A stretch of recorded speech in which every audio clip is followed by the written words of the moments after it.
Good evening, and thank you for staying with us for CBS 6 News at 5:30. I'm Liz Bishop.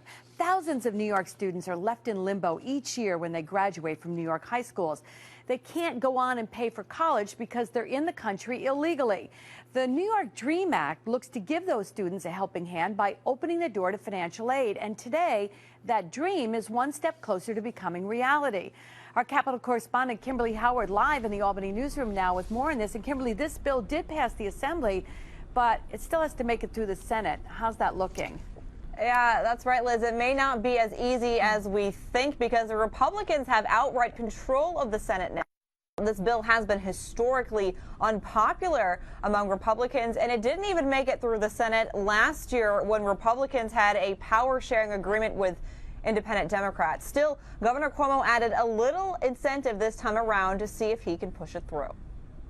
Yeah, a dream. For Saad Nanabawa, coming to America and being able to study at UAlbany has been a dream come true. My dream was to, become a businessman and maybe to help my family out in the same way. But several members of his family aren't legal U.S. citizens, so if they want to go to college, they're not eligible for financial aid. They came to this country for their education, and with that help, they're going to be able to, pursue their careers and stuff. That's if the legislature passes the New York DREAM Act. It would open the door to financial assistance for undocumented immigrants. The bill passed with overwhelming support in the Democratic-controlled Assembly, but it might hit some roadblocks in the Republican-dominated Senate, including from Republican Senator John DeFrancisco, who plans to vote no.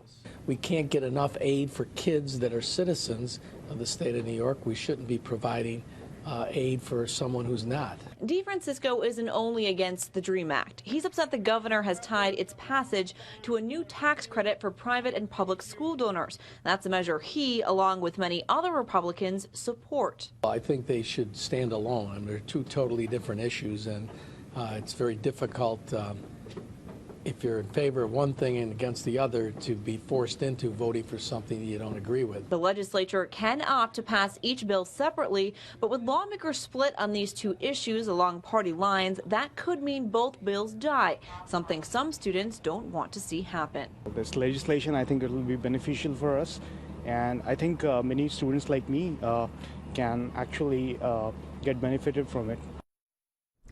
We'll have to wait and see what happens. The New York DREAM Act, by the way, is different from the federal DREAM Act, which looks to pave the way for citizenship for undocumented immigrants who have grown up in the United States. Live in the Albany newsroom, Kimberly Howard, CBS 6 News.